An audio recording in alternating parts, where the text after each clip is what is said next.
है ना।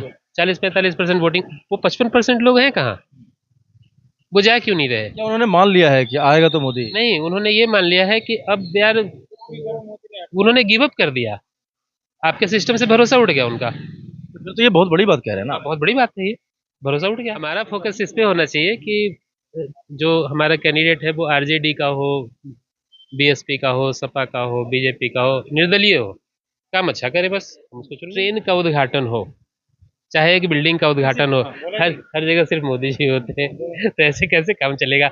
आपने शिवराज सिंह चौहान को खत्म कर दिया, फिर ये थी वसुंधरा राजे को आपने खत्म कर दिया, रमन सिंह को खत्म कर दिया, बचा कौन। मनोज तिवारी तो कभी भी नहीं आए काम करवाने, ये एरिया का कोई डेवलप नहीं करवाया। लेकिन अब मनोज तिवारी जो बीजेपी से हैं इसीलिए सब एक तरफ मतलब मजबूरी है। पहले बिहार से लड़े थे तो वो कामयाब नहीं हुए थे, तो दिल्ली से वो चुनाव लड़ रहे हैं और बेबाक बात बोलते हैं, और उनके भाषणों से, उनके बातों से ये जाहिर भी होता है कि कुछ ना कुछ काम करना चाहते हैं। मैं भी जब सत्ता में आया तो क्या करेंगे? एक मौका तो मिलना चाहिए, बिल्कुल मौका मिलना चाहिए, क्यों नहीं मिलना चाहिए। मनोज तिवारी को हमने 2 मौके दिए तो क्या हुआ, एक बार झांकने तक नहीं आया कि क्या हो रहा है नहीं हो रहा। उनकी ही पार्टी के लोग, ये नॉर्थ ईस्ट में जब दंगे हुए थे 2020 में, दंगे भड़का रहे थे लोग। आप जरा सोचो इस चीज पे, आपका काम क्या है, आपका काम है मामले को संभालना या मामले को बिगाड़ना, है ना। तो 2 मौके दिए हमने, एक मौका इनको भी मिलना चाहिए, क्यों नहीं मिलना चाहिए। और अगर आपने इनको एक मौका अगर आप इनको एक मौका देते हैं तो कम से कम उनको भी तो ये समझ में आएगा ना कि जनता हमें हटा सकती है। कहीं दिमाग में ये ना बैठ जाए कि जनता तो हटा ही नहीं सकती, फिर जनता अनइम्पोर्टेंट हो जाती है। फिर जनता तो अनइम्पोर्टेंट हो जाती है ना। जनता की इम्पोर्टेंस कहाँ है, जब जब ये पता चले, जब ये लगे कि जनादेश का मतलब उसका कोई मीनिंग होता है ना। जनादेश का अब कोई मीनिंग नहीं बच रहा है,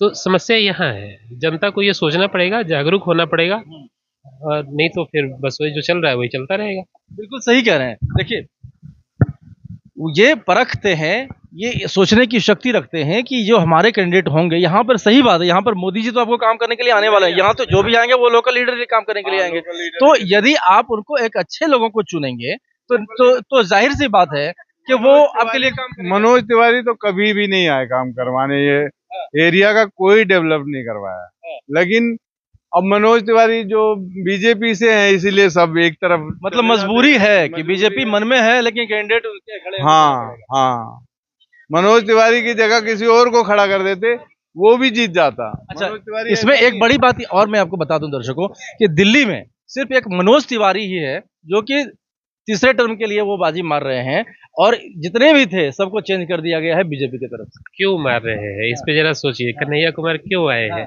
इस पे भी बात करते हैं। नॉर्थ ईस्ट में सबसे ज्यादा जो पॉपुलेशन है ना वो माइग्रेटेड लोगों का है, जो पूर्वांचल के लोग हैं, बिहार के लोग हैं। और मनोज कुमार जो है, चूंकि ये क्या नाम है उनका, मनोज तिवारी, सॉरी, मनोज तिवारी जो है वो भोजपुरी स्पीकिंग आदमी है, वो भोजपुरी बोलते हैं, भोजपुरी में गाना गाते हैं, भीड़ इकट्ठा कर सकते हैं। तो कांग्रेस पार्टी ने उनके खिलाफ कन्हैया कुमार को इसलिए उतारा क्योंकि वो भी वहीं से। अब जरा सा सोचो तो किस तरीके से चुनाव जीता जाए, पार्टियों का फोकस इस पे है ना। हमारा फोकस इस पे होना चाहिए कि जो हमारा कैंडिडेट है वो आरजेडी का हो, बीएसपी का हो, सपा का हो, बीजेपी का हो, निर्दलीय हो, काम अच्छा करे बस, हम उसको चुन लेंगे। देखिए, दो चीजें होती है, एक तो काम अच्छा करे और दूसरा जो जनता भरोसा कर सके कि भाई उनके बातों से क्या लगता है, उनके मैनिफेस्टो से क्या लगता है कि वो क्या कुछ हमारे लिए करेगा, क्योंकि कोई आपके घर के लोग हैं नहीं, आप उसको वोट देके अपने घर के लोग बनाते हैं, क्या वो आपके लिए काम करता है क्या? हम्म। हाँ, सवाल यही है कि वो आपके लिए काम करता है क्या। आपने बीच में मणिपुर की बात कही है ना, यूपी की भी बात कही, आप हर जगह देखिए ना, बुलडोजर से घर किसके तोड़े गए, कुलदीप सेंगर के तोड़े गए क्या है। जो अजय मिश्रा टिनी था उसका घर टूटा क्या, उसको ब्रजभूषण का टूटा क्या, नहीं टूटा, किसका टूटा। ये टारगेट पॉलिटिक्स है। और ये सिर्फ उत्तर प्रदेश की बात नहीं है, तमाम ऐसे भारत के तमाम ऐसे राज्यों में आप घूम लीजिए, आप दिल्ली को ले लीजिए, केजरीवाल जो काम कर रहे थे, अब ये जो भी हो, लेकिन इनको जेल में डाला। अब रही बात मणिपुर की भी बात कर लेते थोड़ी सी। देखिए, लोकतंत्र और भीड़ तंत्र में अंतर होता है। मैं एक दिन घर पे बैठ के सोच रहा था कि अगर मेरे घर पे अचानक से 300 लोगों की भीड़ इकट्ठी हो जाए और वो कुछ भी करने पर आमादा हो, कैसे रुकेगी वो भीड़, क्या मैं बच पाऊंगा। कोई जवाब नहीं है इसका। 300 लोगों की भीड़ आपके घर को किसी भी तरीके से तोड़ सकती है, एंटर कर सकती है, पुलिस भी कुछ नहीं कर सकती।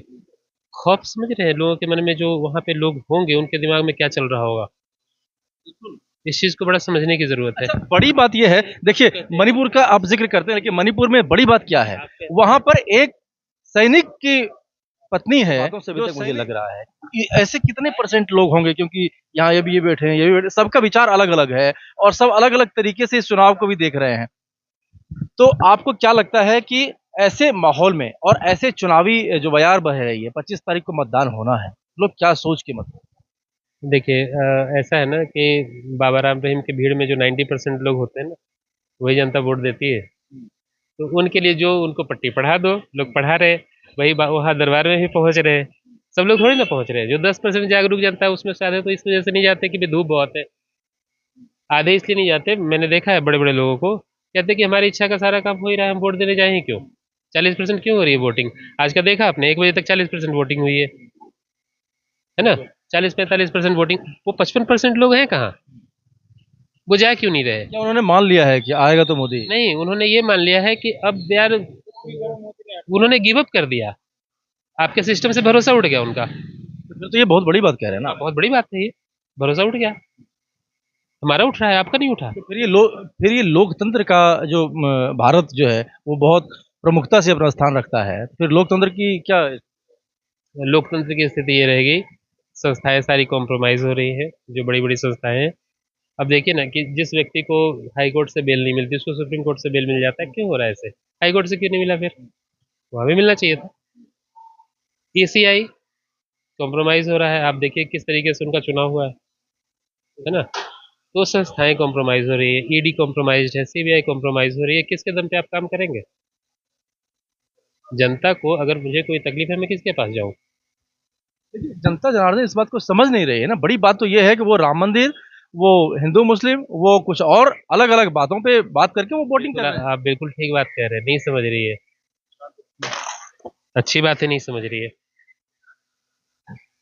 आदमी है, आप हाथ उठवा लीजिए कि भाई हम लोग खुश हैं। लेकिन उससे वोट का क्या मतलब है? राम मंदिर आस्था का विषय है, उन्होंने बन गया। आस्था का विषय अपने आप नहीं बना ना, आस्था का विषय आज तक क्यों नहीं बना?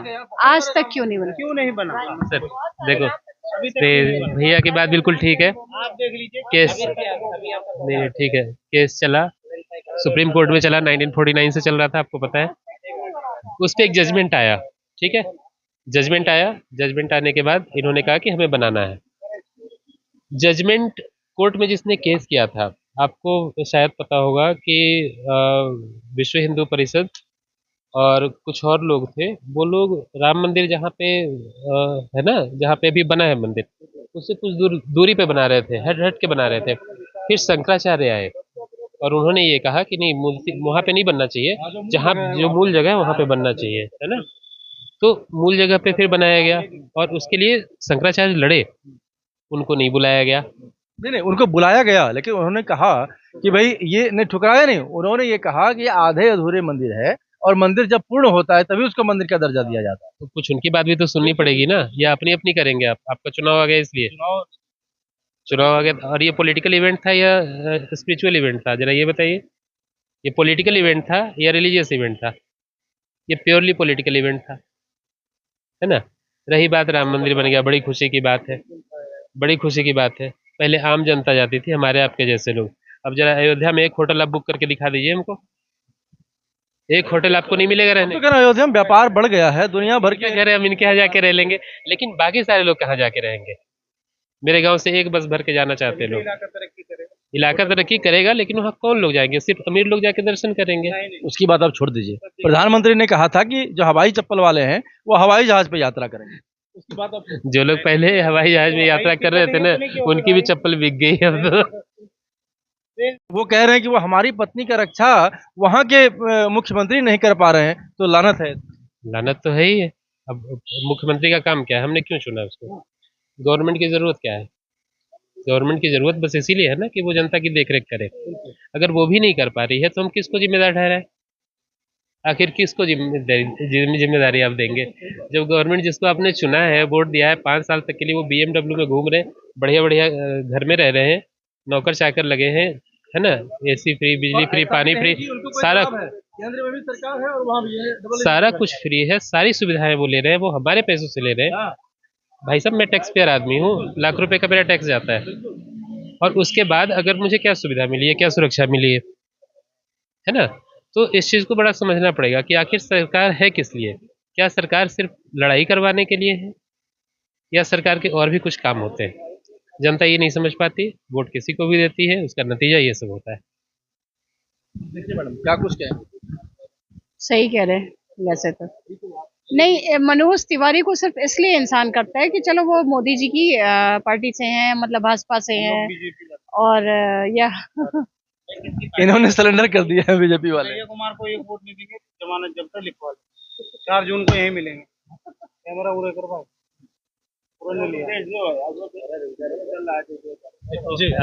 मेरा कहना है कि हमें फॉलोअर क्यों बनना है, हम तो जनता है, हमें फॉलोअर नहीं बनना। हम जिसकी भी सरकार बने, हम तो सवाल उससे पूछेंगे। हाँ, जो भी काम करे, लेकिन काम तो करना उसका काम ही है। काम तो चुना है। इसलिए तो चुना है। काम नहीं करेंगे तुम सवाल तो पूछ सकते हैं ना, लेकिन आजकल सवाल पूछने बंद हो गए। हाँ। कौन पूछ रहा है सवाल? मीडिया पूछ रही है क्या? आप देखो, मैंने देखना बंद कर दिया न्यूज़। मैं यूट्यूब पे देखता हूँ, जो मेरी मनमर्जी का होता है, जो न्यूट्रल दिखते हैं उनको मैं देखता हूँ। बाकी आप मीडिया को किस किस चीज़ के लिए आप देखेंगे? जितना वो समाचार नहीं देंगे उससे ज़्यादा एक तो ऐड दिखाएंगे, और ऐड दिखाने के बाद जब वो समाचार देंगे वो समाचार नहीं होता है। देखो, न्यूज़ में जो है ना, जैसे मान लीजिए कि हम कहते हैं कि भाई इंडिया एक गरीब कंट्री है, ये न्यूज़ है। आप उसमें एक एडजेक्टिव जोड़िए, इंडिया बहुत गरीब कंट्री है, ये व्यू है। तो न्यूज़ कब व्यूज़ में बदल जाता है ना, इसका अंदाजा लगाना मुश्किल है, आम जनता के लिए तो बिल्कुल मुश्किल है।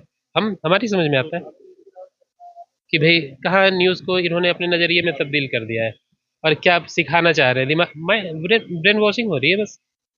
आप देखो ना, आप एक विपक्ष का आदमी बोलना शुरू करे, 4 बार टोका जाएगा। मैं ये नहीं कह रहा हूँ कि मोदी साहब खराब है, चाहे कोई और खराब है, मैं सरकार को खराब नहीं कह रहा हूँ। मैं ये कह रहा हूँ कि जो निष्पक्ष तरीके से काम होना चाहिए वो तो हो, नहीं तो उसका नुकसान कौन अच्छा, झेलेगा। और जिस काम के लिए आपको जनता ने चुना है, यदि उनकी बात नहीं होगी, उनका काम की बात नहीं होगी, तो फिर किस लिए आप सरकार? हाँ, उनकी बात अगर नहीं होगी तो किस लिए? फिर सरकार की जरूरत ही कहाँ है, फिर तो केओस हो जाएगा, है ना। लोकतंत्र और भीड़ तंत्र में यही तो बात है ना, अंतर यही है।